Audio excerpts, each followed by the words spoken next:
And the bread aisle is traditionally serviced by specialty distributors.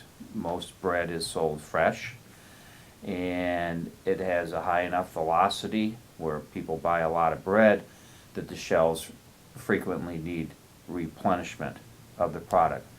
So you have distributors who focus almost exclusively on bread for the most part, that are visiting the grocery store customers 3, 4, 5 times a week, making sure that the shelves are stocked as well as rotated.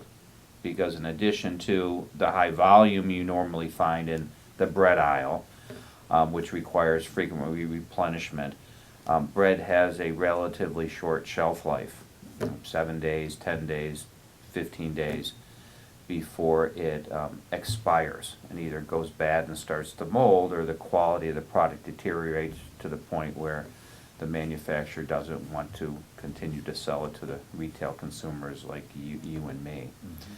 And so you have specialty distributors who, again, definitely focus on bread. You see the trucks driving around with Stroman or Bimbo or different names on the trucks. People who are going into grocery stores on a regular basis, replenishing the shelves, rotating the bread and taking out bread that is outdated, called stales, and removing it from the store. Mm-hmm. We distribute breads as well to grocery stores primarily, a few other types of retailers like delis or restaurants or institutional accounts. And our approach in distribution is to actually freeze the bread, and all the products that we distribute, including the Monk's bread product, can be frozen and thawed and the quality is maintained. And then ship the product into the store frozen, and then our sales reps who are in the store managing the bread products and others that we sell, then date the product for its shelf life at the time the product is put on the shelf, still frozen and ready to thaw. And therefore we will get the maximum shelf life out of the product through that process. Mm-hmm. It also allows us to extend the geography in terms of which bread can be sold.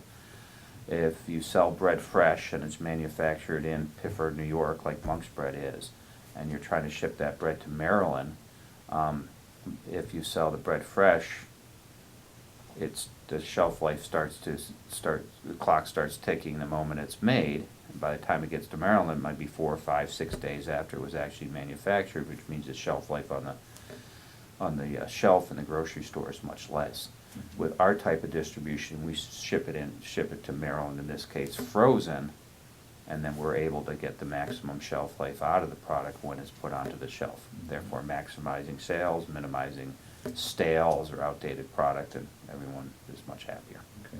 So if we look at New York State, where their current distributor has exclusivity, their current distributor is big, have a lot of trucks, go to a lot of places, and go to a lot of most, but not all, consumer retail outlets in the geography, and very well might also go to a lot of smaller accounts like delis and restaurants and the corner store and the like. But there's certain places they don't go. But with the exclusivity that comes with that relationship, Monk's bread is excluded from distributing to those chains if their current distributor doesn't go there. Mm-hmm.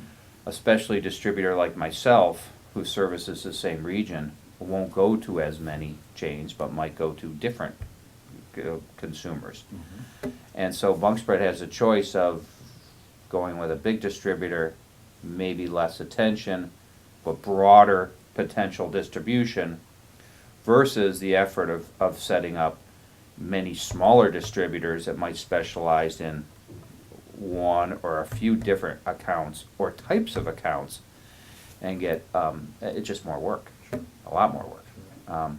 And it's a choice as to whether they feel that's worth the investment in the work or not. Mm-hmm.